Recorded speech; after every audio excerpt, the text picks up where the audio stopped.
lower humidity. Yeah, for real. It's hot in here. Yeah. Are the fans on? I think the this fans thing- are They don't on. even- they don't It's even been work. broken. Yeah, they're I've been here 4 years. This never works. Never worked. Your camera might be the only thing around here that works. I mean, relatively. After yesterday, Claire. Did she drop it? No, I No, accidentally.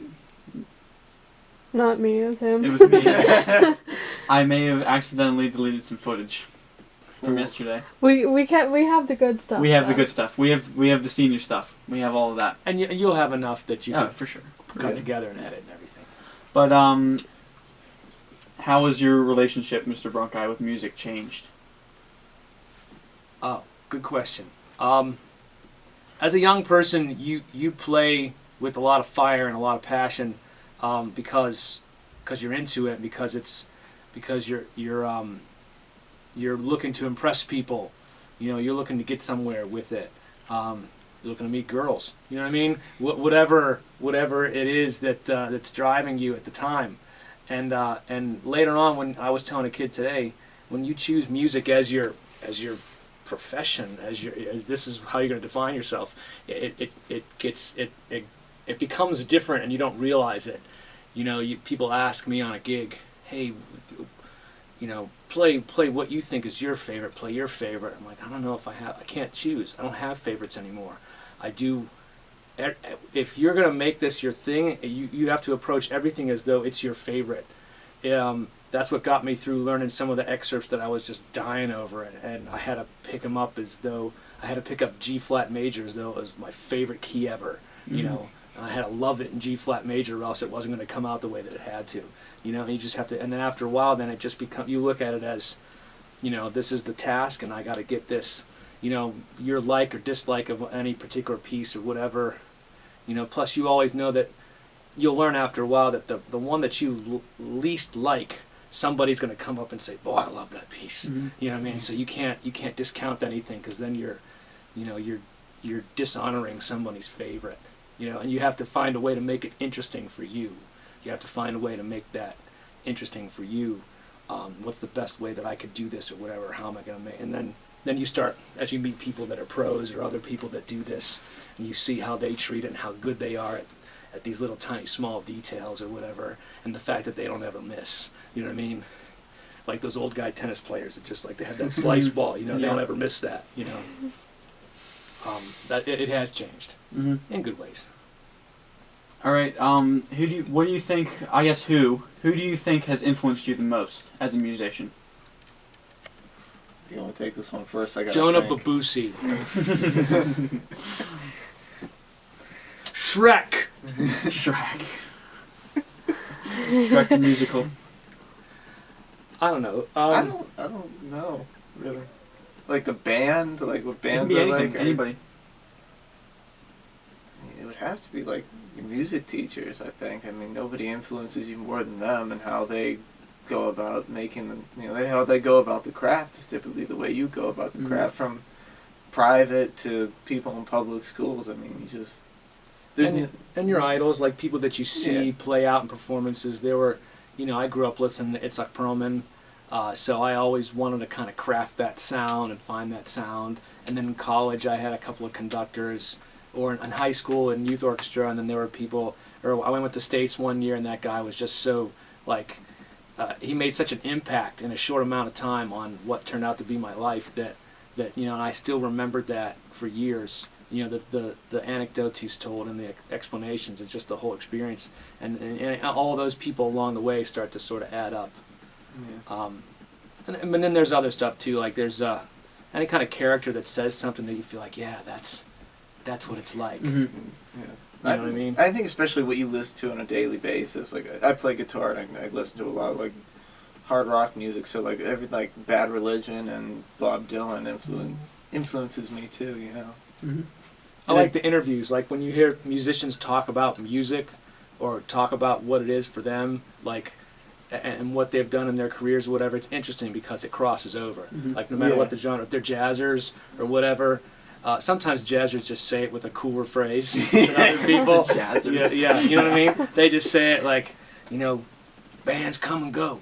you got to keep on playing. You know what I mean? Or different stuff like that. Or, you know, conductors always sound better when they speak with an English accent and possibly when they don't talk at all. So that's why they always get the European guys, you know, no, make a nice. You know, and you just take something and do you, yeah, sure, I just did what he said. You know, but I always get it, you know, intrigued by some of the things that they say and find a way to make it, you know, make the impact. Mm-hmm. Yeah. I think there's a lot of like a cult of personality around like music too. I think it's a lot more human than people really make it out to be. You know, oh, that EDM song's great, but like, you know, what about the personality of the people behind it? Because I think, in a way, it's the most personal art. Like, it's really hard. I think it's harder to separate art from artists when you're a musician, and you know, you're pouring your lyrics and your emotion into what you're creating.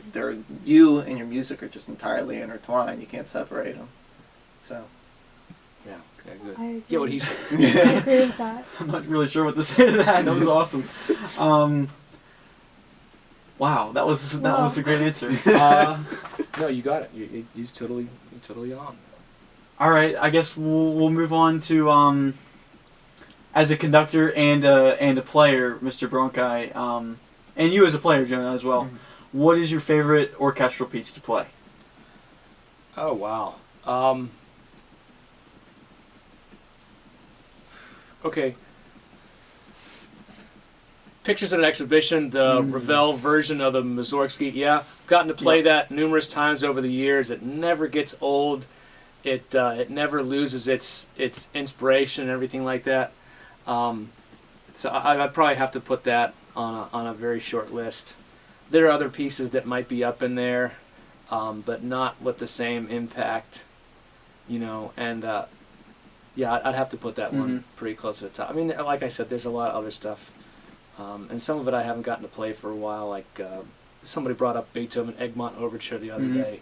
That was like the first thing I ever played in youth orchestra. So there's so much out there. But I'll put that. Hey. What about conducting? What would you say is your favorite orchestral piece to conduct? I don't know if I've gotten a chance to really get into some of those that some of them are just so big. What's my favorite thing? I got to do the overture to Flying Dutchman in college. That was kind of fun. Mm-hmm. It was probably the biggest thing that I ever had a chance to do.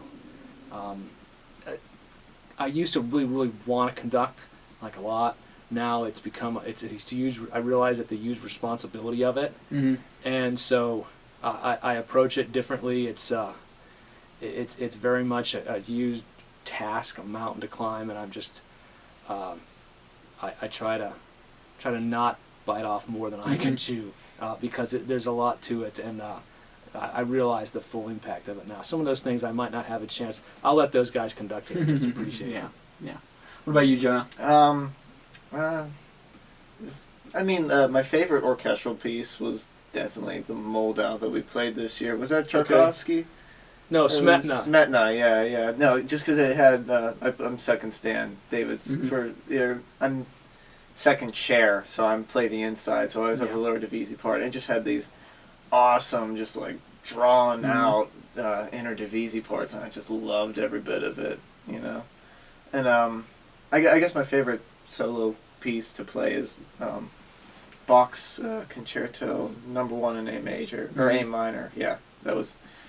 It's a hard piece, but while I was studying it, I definitely enjoyed it. So, you know. I'm gonna have to go with an old classic here. The you can probably guess this one, the English horn solo in from Dvorak's Ninth. Which Symphony one? for the New World. Oh, okay. All right. I was gonna guess the Roman Carnival Overture. Oh, you know what I'm talking about? Yep. It's but you're right. The slow movement's probably a more serious kind of thing. The other one's a little bit more. And I love the English horn too. I'm a total geek about the English horn. All right. I'm logging that for next year. Yeah. Yes, please do. What can I find that has the English horn we can do? All right. I'm gonna work on it. All right. That's I got through all your questions, so I'm gonna go to these. I was pulling up the backup questions. The backup questions. Yeah. Digging deep. Can you get in the car, Mr. Backup? Music ed, Mr. I'm Bronchi. running this whole thing, aren't I? No, it's perfect. Trust me. Fantastic. Music ed. Why music education?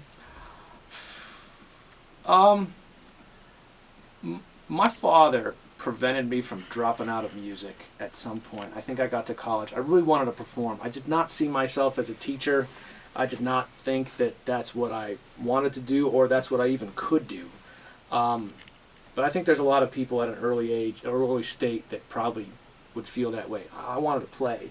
And for whatever reason, whatever was going on with me in college, and I was traveling a lot performing, and it was just, I was starting to feel maybe burned out or whatever it was, and I thought that I was just going to go be an accountant like everybody else on my floor or something like that. Not that there's anything wrong with accounting, you know what I mean? And my father sort of convinced me. He goes, look, you spent all this time. He goes, you obviously have something going on with this, and you had some teachers and conductors that were really used to talk about how much you enjoyed them or how great they were. Why don't you try to be one of those? He goes, and if you practice hard enough, you could still play. And so that was my idea getting into it, and I got through it that way. It wasn't until I student taught with the Rita Caligiris in North Hills that I really felt like I could do this thing, because the way that she taught, the way she treated her ensembles from the junior high to high school, it was hard work, but it was fun, and it was enjoyable, and everybody wanted to rally around it, and so that's what made me think that I could possibly do this. Mm-hmm. That's awesome. Jonah, for you, you're going into music, right? At Penn State. That might be changed to music. I don't be surprised, but I'm definitely continuing on. I guess the question is, where do you see music taking you? Oh, wherever it wants to. I don't think I really have control over that.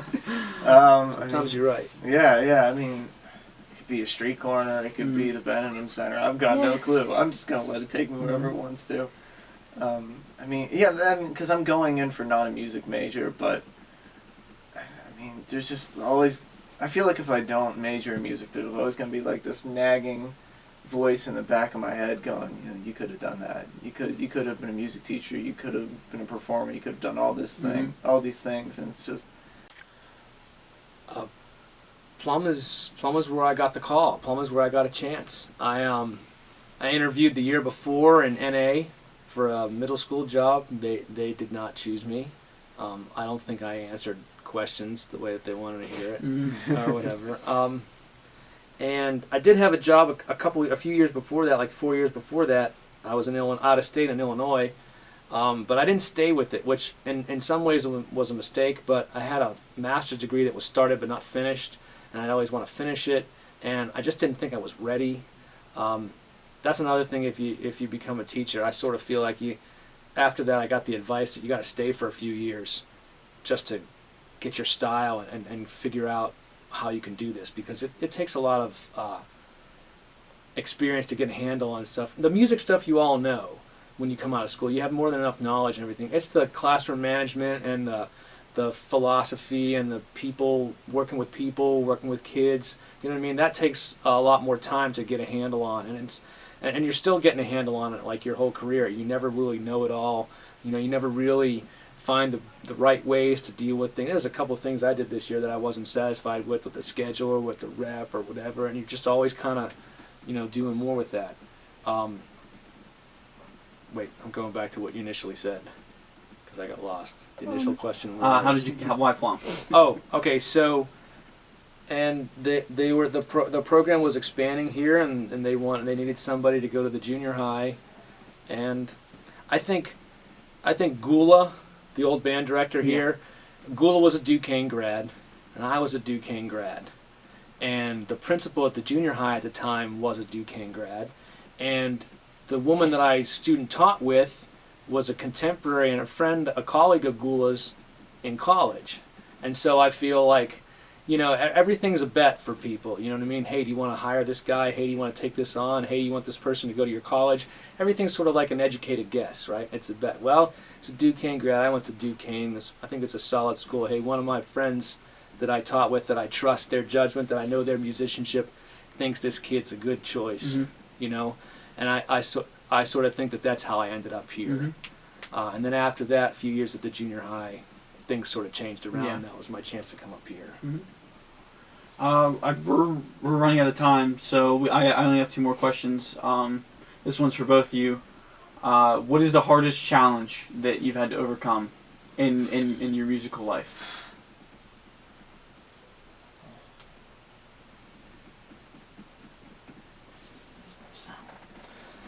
completely annoying. The coffee is ready.